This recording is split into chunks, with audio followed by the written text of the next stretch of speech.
What is good, SDS? We have some 49ers updates, and we have a game coming up here against the Chicago Bears. So we're going to take a quick look at that game, make some picks, do all that good stuff, talk about the current state of the 49ers, how we're feeling about this team moving forward that has 5 games remaining. We're going to get into it all right after this.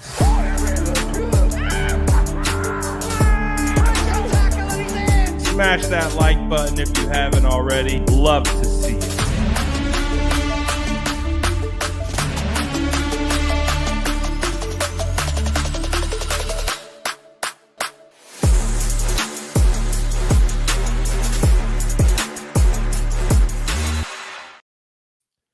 What is going down, guys? Good to see you. I haven't seen you guys or talked to you guys on a live, I think, since Tuesday.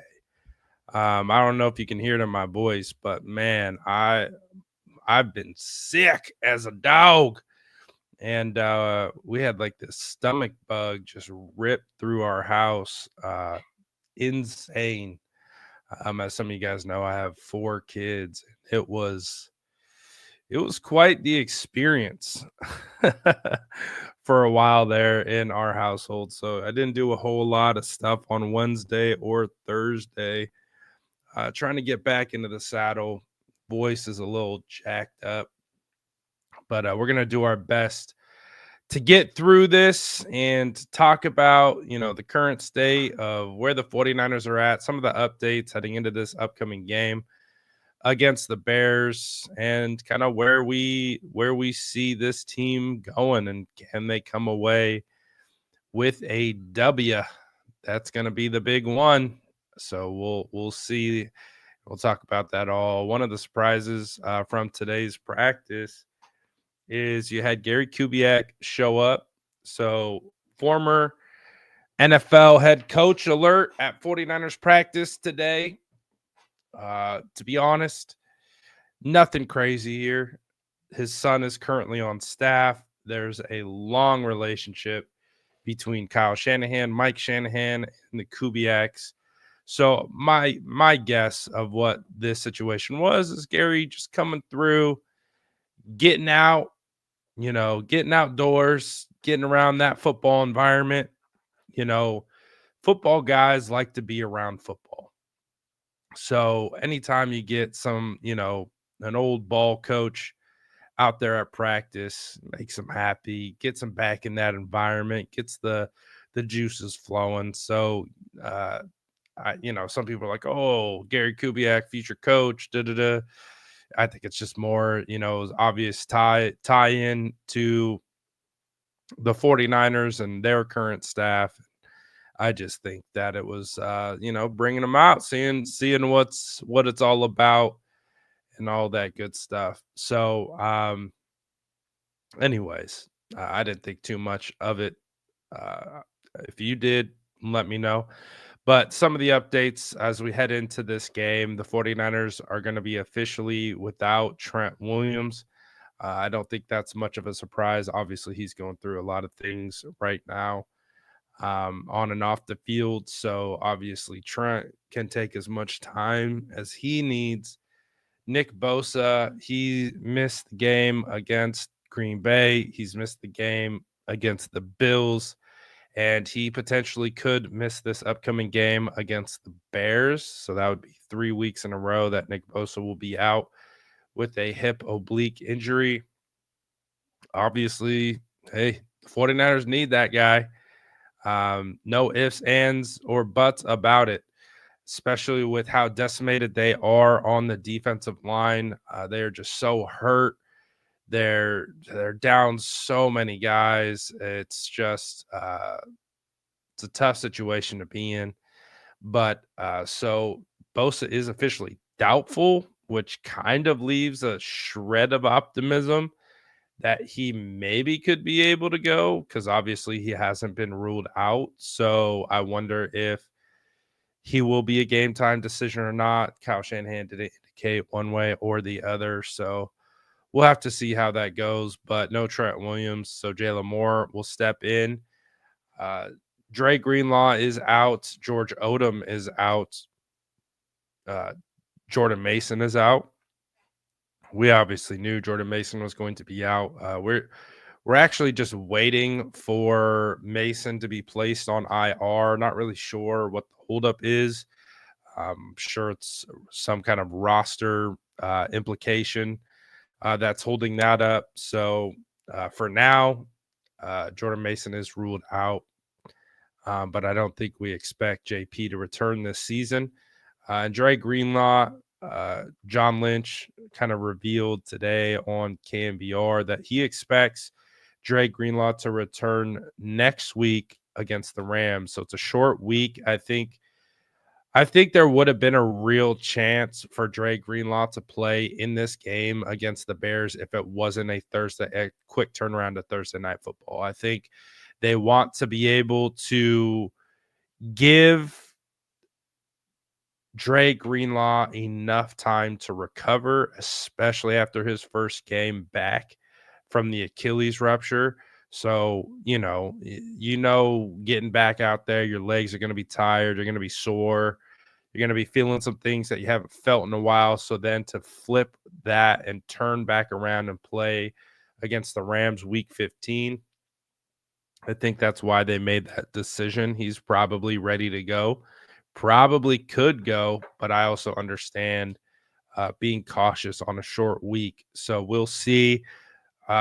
Barring any setbacks, we'll see Dre Greenlaw make his season debut against the Rams week 15. So, I mean, that's a silver lining. Excited about that. I know not a lot has been going great about this season, on field, off field, from every perspective you can think of.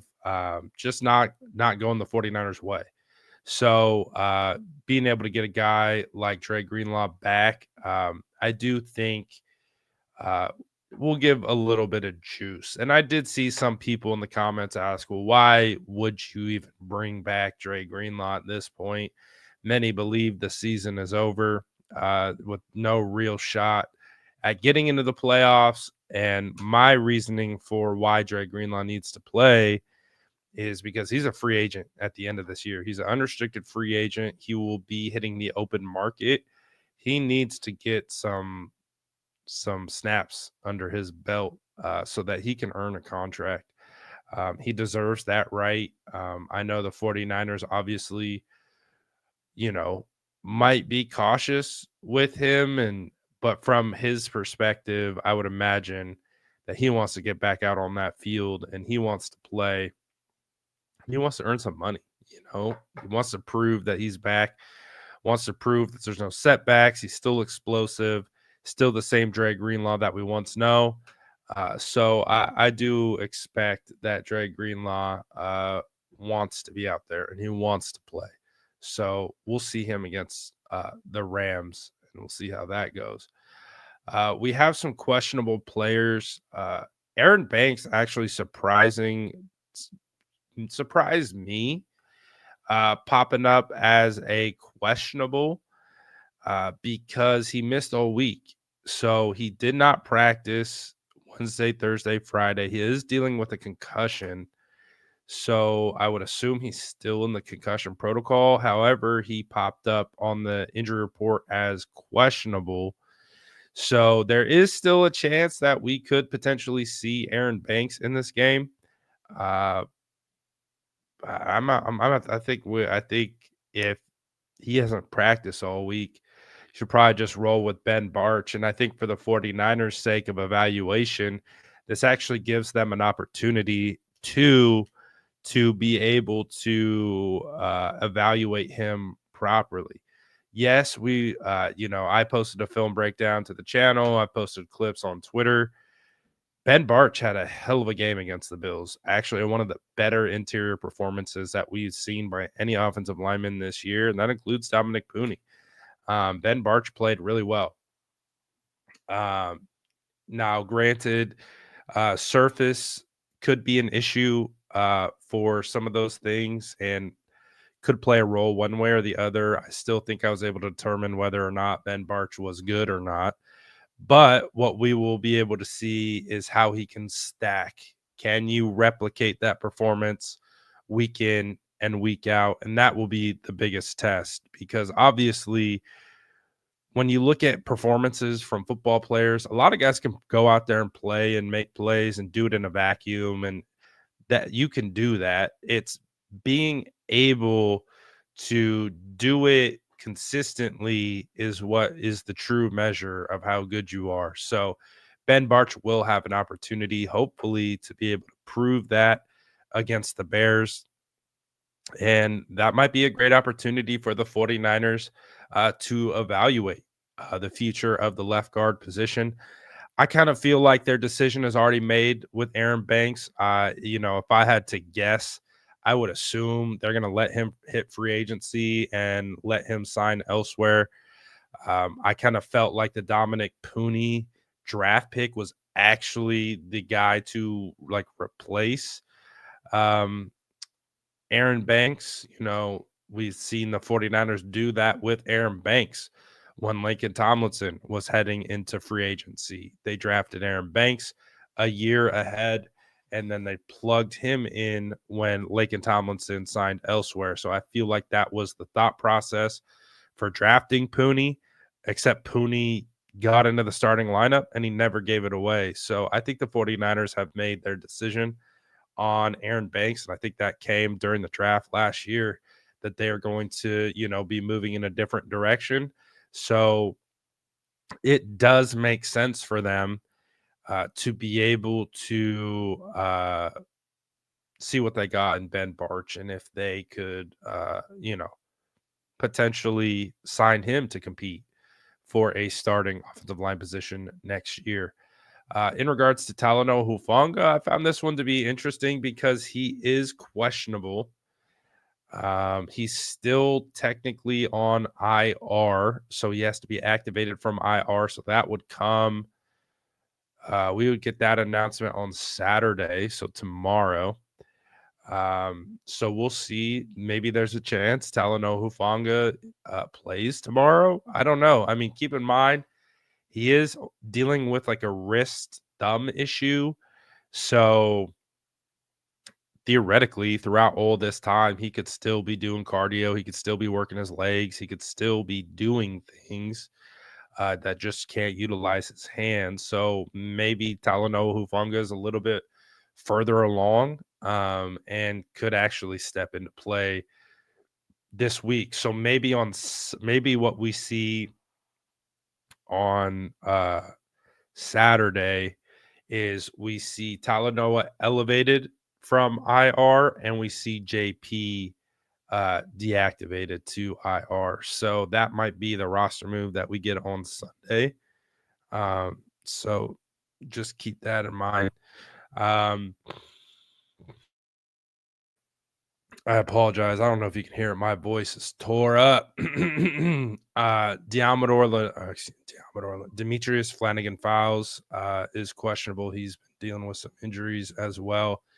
And also, Diamador Lenore has been removed from the injury report. So Diamador Lenore will be back in action. We kind of talked about this already, but I'll bring it up again. What was Kubiak doing there? I mean, I think he was there because he was visiting his son. His son is on the staff, obviously, as well as that. There's a natural relationship between not only Kyle Shanahan, but Mike Shanahan, the Kubiaks, the Shanahans. They're kind of like they've been a linked, football family. And so I don't think much of it. I think more of it's a good ball, old school ball coach coming out to be around football when given the opportunity to check out what his son's doing and what his good friends are doing and stuff like that. So Joy says caught the cold from the kids. Joy, oh my gosh, I know you got some kids.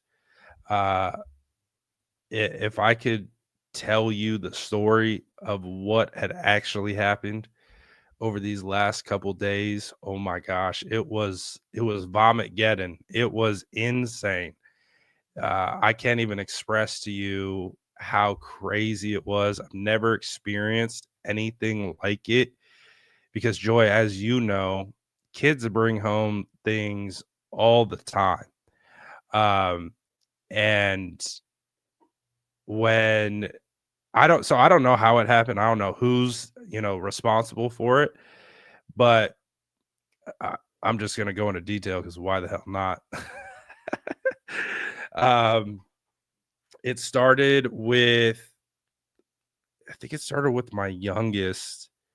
He started vomiting, and then it transferred to, I believe it was my oldest son, then my daughter, and then I'm working and trying to take care of these guys, and they're just like, "Buh, buh," like every 2 seconds, and then my wife comes home, and I'm thinking like, "All right, she's gonna be able to help me with this," and then she starts, and then my youngest starts. There was literally a point where I had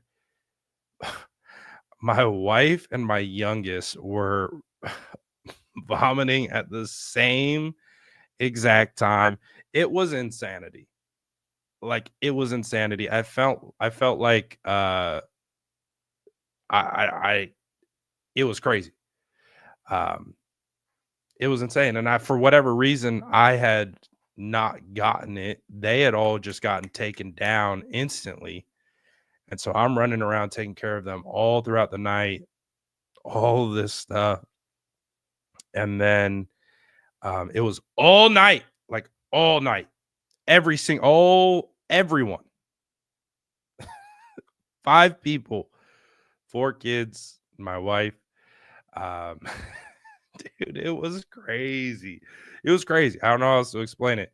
And then, I mean, thankfully, it didn't hit me until the day after, and they were better.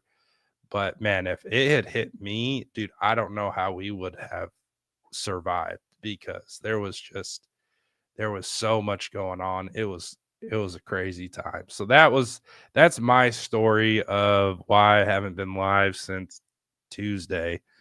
Um, because yeah, James says putting yourself on IR last Sunday was foreshadowing. It absolutely was, bro. It absolutely was. Everyone's feeling better. It's nothing crazy, but for whatever reason, sticking with me a little bit longer. There you go. Some turmeric, hella vitamins. Absolutely. For sure. For sure. So hopefully none of you guys get whatever the heck we got cooking up because it was crazy situation. And because again, I've had kids for a long time and we've had that stuff happen before, but never, ever anything like that. That was crazy. But anyways, back to football. Since that isn't going to make us sick. In other news, let's talk about 49ers football if you don't want to feel sick to your stomach. I'm just kidding. Um, but in all seriousness, it's getting to that point. It's getting to that point, man, where, I think for all our mental health, we could absolutely use a W against the Bears. Um, but like what I think is actually working against the San Francisco 49ers versus the Bears is the simple fact that they fired their coach. How many times have we seen a like sputtering team fire their coach and then just act like a completely different team? That's what I'm expecting from the Bears. And it's not like the Bears have been a bad team. They've just had some bad losses, very similar to the 49ers. Now, the 49ers have been way more injured. They've played not great ball in a bunch of instances. And you know, but the Bears, I think Caleb is probably going to feel bad for getting Eberflus fired. I don't think that that's what he ultimately wanted, but it happened. And as a result of that, I think they're going to want to come out and kick our ass. So it's going to be fascinating to see what kind of game we get. I am actually not surprised if this is actually going to be a competitive game. I just think both teams have gotten kicked, punched, ribbed, like I don't even know, tarred and feathered, like, the 49ers, Bears. We've been on the other side of a lot of memes. We've been on the other side of a lot of just not ideal situations. So I think it's just two teams frustrated with how the season has gone. Except the difference is the Bears, I think, are coming in with a shot of energy because they got rid of their coach. So I think that's the one thing that I'm actually kind of worried about. Obviously, when it comes to the 49ers, they're going to go out here and they're going to try to win no matter what. I don't think tanking exists within a locker room. It's just not something that those guys subscribe to. I know as fans, we want to see the better draft pick and we want to get a top, if we get a top 10 pick, we can start, dreaming about who we want the 49ers to take, who is going to be a DN, it's going to be a cornerback, it's going to be an offensive lineman, going to go tackle, who we going to get. Some people out here calling for quarterback to be drafted. Nick Wright's out here saying 49ers would be crazy to, pay Brock Purdy, that what they need to do is trade him and go draft a quarterback, which that logic in of itself is laughable because the notion of giving up on a quarterback who is clearly proven to be capable and win in this league for another unknown is, I mean, we talk about how Brock Purdy, like, we joke about it sometimes. Like, I don't think it's the truth, but we joke about how Brock saved Kyle and John's butt because they traded 3 first draft picks for Trey Lance. It did not work out, and thankfully, Brock Purdy, Mr. Irrelevant, comes in and saves the day, right? And it's just like,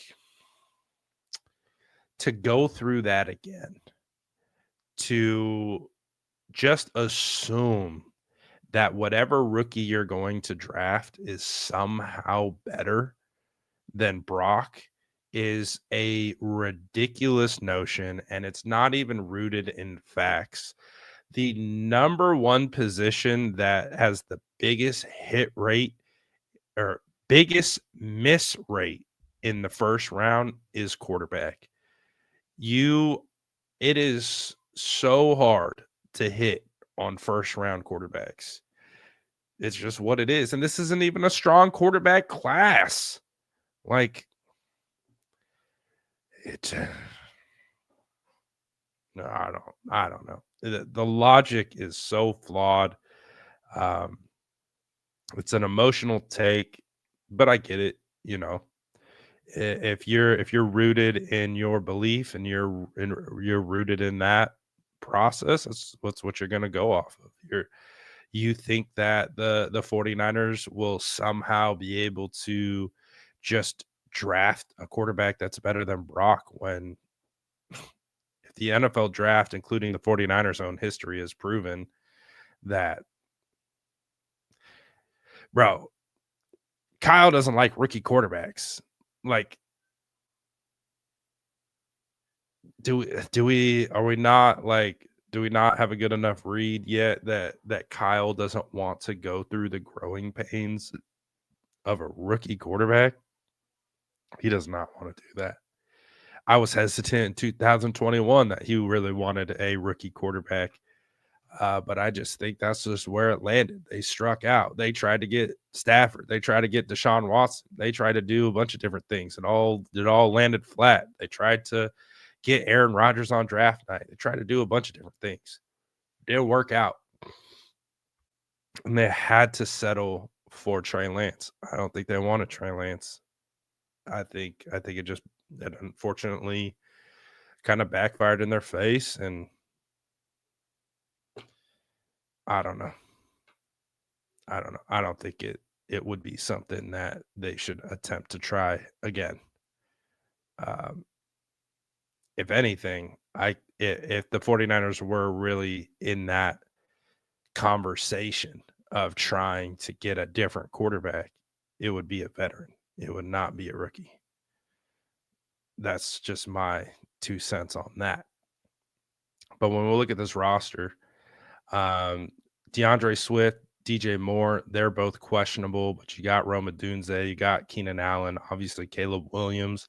Like we mentioned, I think Caleb is actually more responsible for kind of how that sequence went at the end, but it ultimately was a body of work that got uh, Eberflus fired, but that ultimately was the straw that broke the camel's back. And I actually do think that was more of a game management situation on Caleb. Eberflus giving him the power to go out there and manage the game, and I think he missed the clock, and it ultimately got his coach fired. So I'm very, very interested to see how Caleb Williams plays in this game. I think it's two outcomes. He either doesn't play well or he comes out on an absolute streak. So I'm very fascinated to see how that all works out. Roshan Johnson has been ruled out. Ryan Bates, their starting center, has been ruled out. Old friend alert, Matt Pryor, former 49ers swing tackle, I guess, is their starting guard. That should be a major point of emphasis for attacking because he is not good. He wasn't good with the 49ers. So Matt Pryor is their starting right guard, and they have a backup center.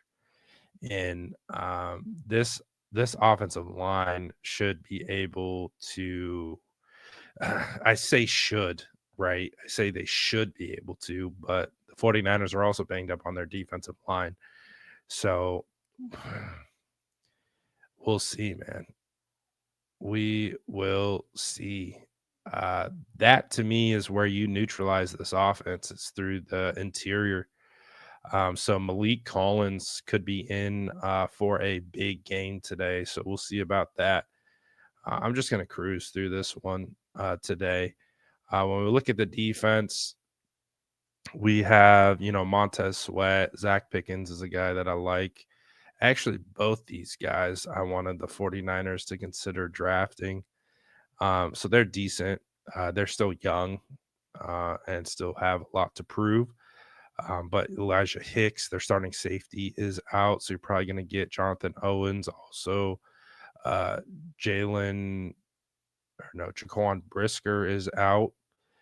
Um, Kyler Gordon and Jalen Johnson, though, are pretty solid cornerback duo.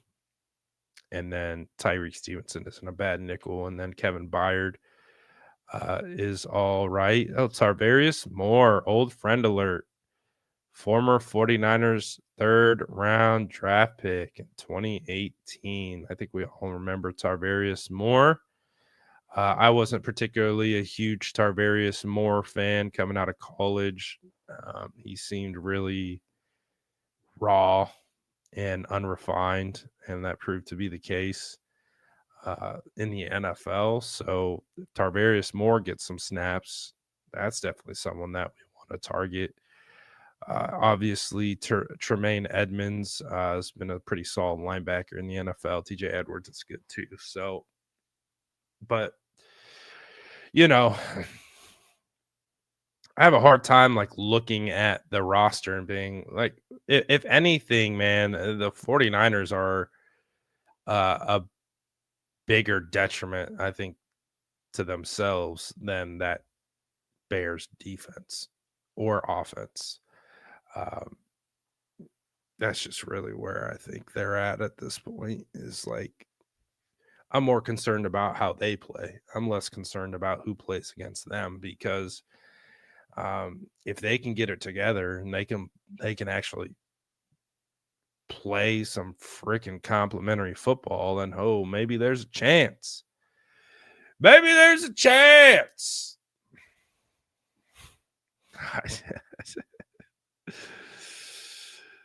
Oh man. I think we need a win around here. I think we do. I get it. If it doesn't really help the 49ers draft seeding, but man, you gotta get a win. Uh you gotta get a win here, and you gotta do it for yourself. And you can't beat yourself. Just don't beat yourself for once. Please. That's it. Just don't beat yourself. That has been the most frustrating part of this season. Is self-inflicted wounds, penalties, execution errors, questionable play calls. Just figure it out. Just figure it out. Under 1 sack on who? Who we talking about? Who we talking about?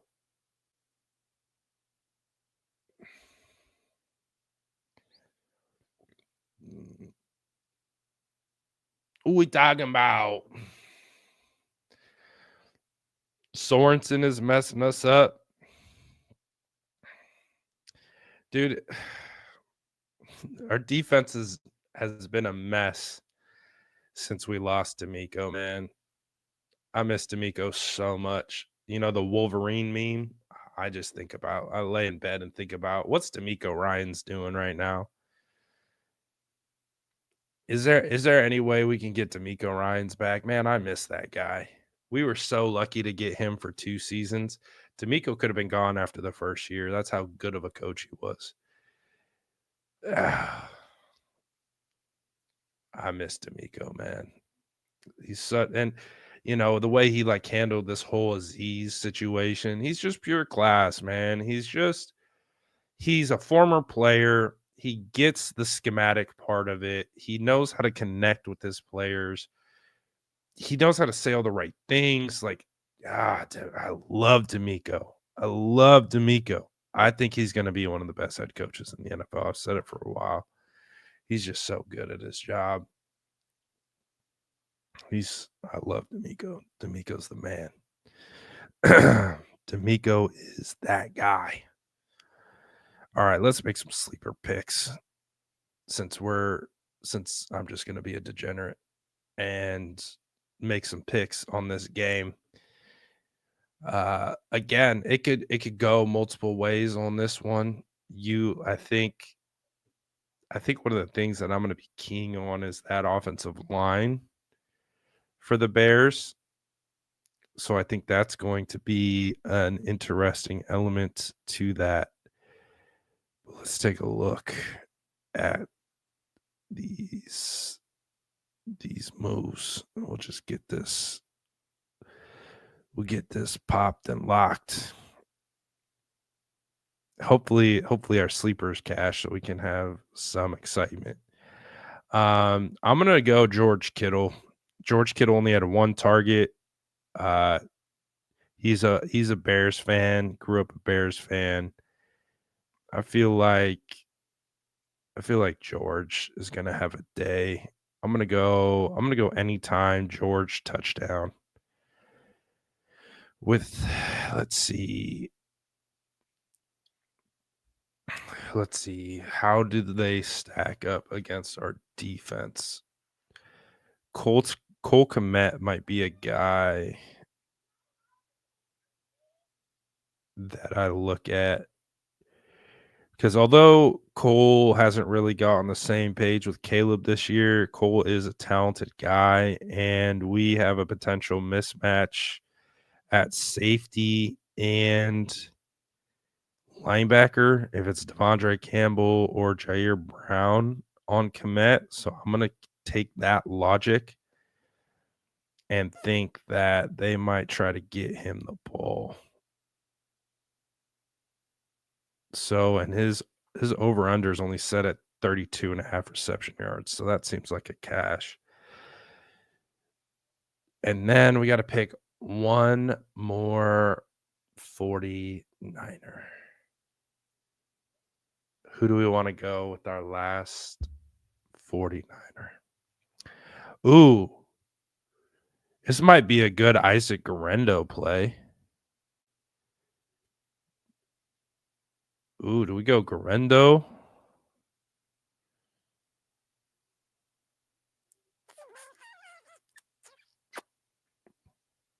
Garendo's an interesting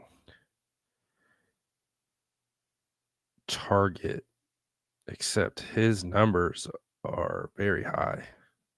Ooh. I see Jawan in the chat. I think we're pivoting off Garendo because they're treating Garendo like he's Christian McCaffrey. So we're gonna pivot off Jawan.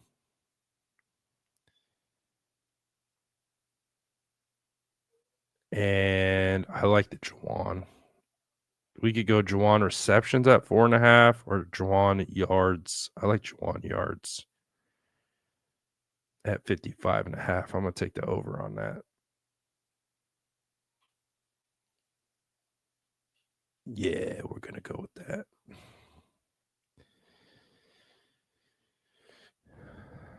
So tight end heavy on this one, surprisingly. Unintentional. And it's not National Tight Ends Day either. Because Juwan is basically like he's an honorary tight end at this point with how he plays.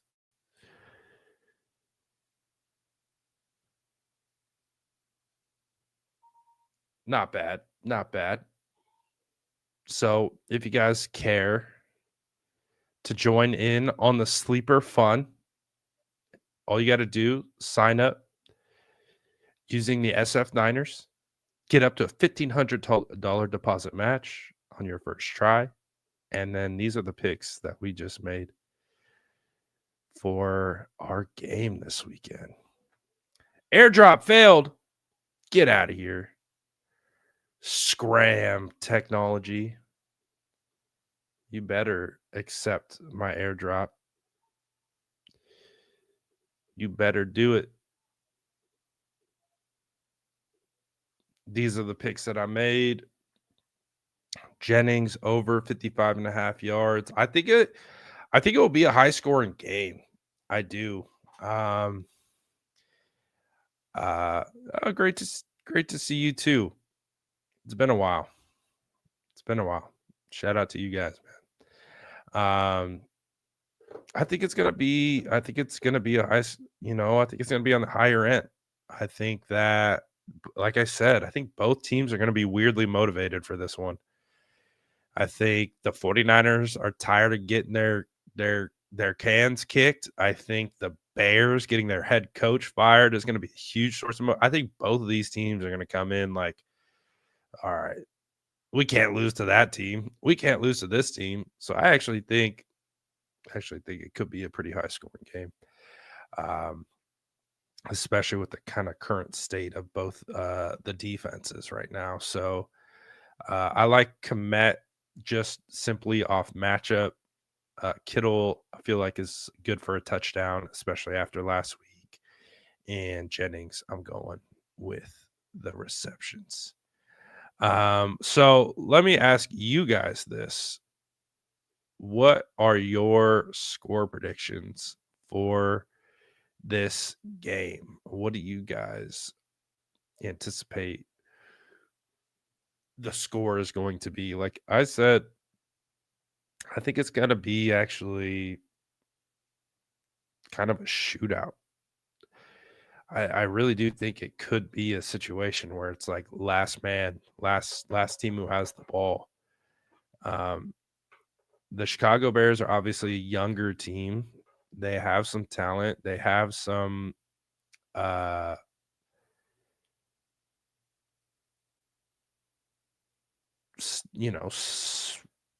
they've got some opportunities. So anyways, drop your score predictions in the chat if you want to. If not, I also don't blame you. Um, and yeah, man, we'll see how it goes. We'll see how it goes from here. But I think, what do they say? Hope for the best, but prepare for the worst. That's just kind of where I'm at right now, with the 49ers. Just, hoping for the best, but, we're also going to prepare for the worst because I think that's just how this season has gone up until this point. All right, we got one score prediction. Let's go. 28-7 49ers. Let's go, Steven. You win the award for our lone score prediction of the day. Very nice. And you have the 49ers winning. Good job.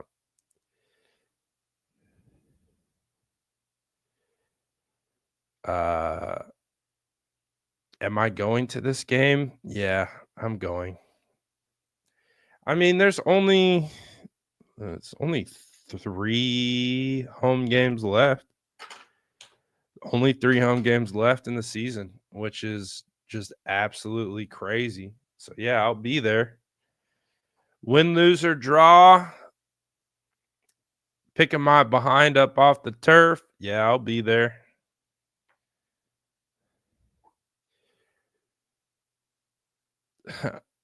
Hey, Joy, I feel it. I think we just want to win. I think people are kind of over the pomp, what is it? The pomp and circumstance of the year, kind of the fluff of it. They're just like, just win. Just win or get a better draft pick.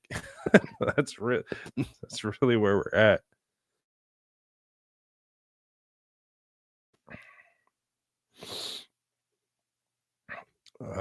But yeah, I see where some of these scores are at for sure. 15-12. That's an interesting score. Some experts are picking the Bears to win this game. Yeah, it was pretty even down down the middle. I think. Um, I saw that as well. Looked like it was pretty even. Some picked the Niners, some picked the Bears. I think it might have tipped a little in favor of the Bears, but that just tells you how bad the 49ers are playing. Is that, again, and it's like there is that real thing where teams have some juice after firing a head coach, and right now the 49ers don't have any juice. So you can see right here, 6 out of 10. 6 out of 10 pick the Bears. I don't know if I really count Adam Rank. He's kind of void. um, so yeah, I mean, it is what it is. Like I just really don't. You can't expect the 49ers to go out and put up what they put up this season and really have a ton of people to like just believe that, oh, they're going to turn it around this one. Doesn't mean it can't happen. Doesn't mean it's not a variable outcome. It's just people are evaluating them for what they put on tape, and what they put on tape is not ideal. So, hey, we'll see. Does anyone, let me ask you guys this question before we get out of here. Does anyone actually think they can go on a run? They can beat the Bears, beat the Rams, beat the Dolphins, beat the Lions, beat the Cardinals, and sneak into the wild card? Does anyone think? Does anyone think that? Just curious. And again, no faults to anyone if they said, hell no. He said, hell no, all caps.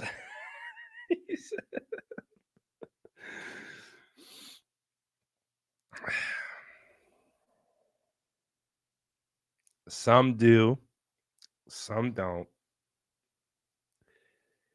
I mean, Tony, that's actually not a bad thought process right there. Tony says Detroit will probably be resting their starters. They're banged up, so they very well could be resting their starters. Like you could that would be a perfect opportunity to see what you have in Herndon Hooker, sit Amon Ra, sit Laporta, sit Panay, like sit Ragnow, like literally sit everyone. Um, Not as a sympathy to the 49ers, but if you're looking at it, actually, you know what? I don't know about that. We went through that last year with the sitting thing, and I don't think that actually benefited us. I think that actually hurt us. The going through the motions against the Rams like it was a preseason game. Then I actually don't think that benefited us. It almost bit us in the behind. So I don't. I'll be curious to see what they do. They don't, and I'm thinking about it. Dan Campbell doesn't strike me as like, oh, let's rest. It just doesn't strike me, depending on if they are really that concerned about injury. So we'll see about that. Um, but yeah, I mean, the percentage chances that they go on a run and they eke out a wild card appearance to me is like 5%. I don't even know if that's a reality. I don't know if that's the real number.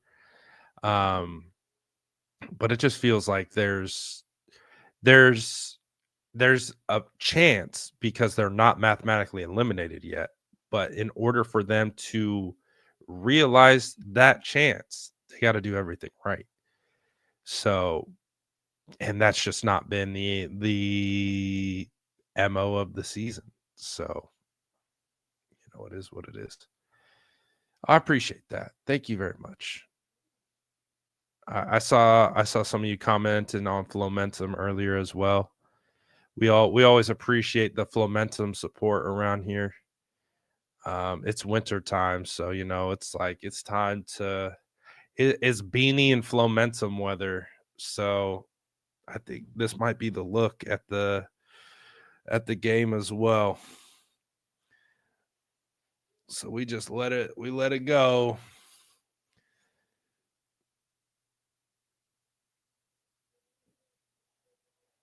Oh, that's awesome. 85 Prod says, Brad, how do you like in-person Niner games? Because I'm going to my first Niner games this Sunday.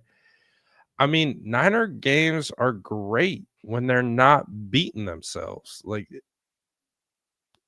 I think I can speak for everyone who's been to a 49er game and experienced a win. Um, it can be electric at Levi's. It really can. Um, but the 49ers have to be performing well. If they're not performing well, people get frustrated really quickly. So, um, it's really I think it's a stadium where the 49ers, if the 49ers give the stadium something to be excited about and something to be up about and to get loud about, they're absolutely going to do it. But if the 49ers are just dragging and they're not playing well, the stadium's just like, man, this, this is not it. So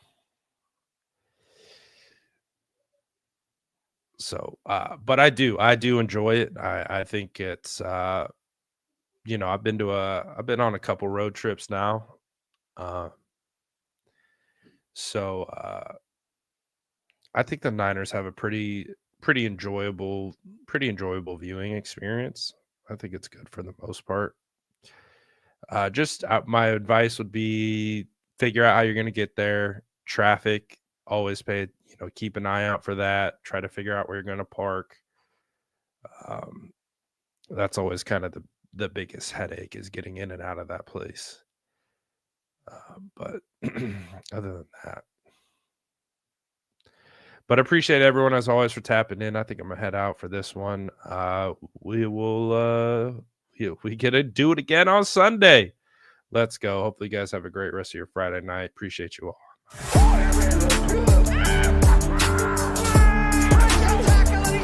Smash that like button if you haven't already. Love to see you.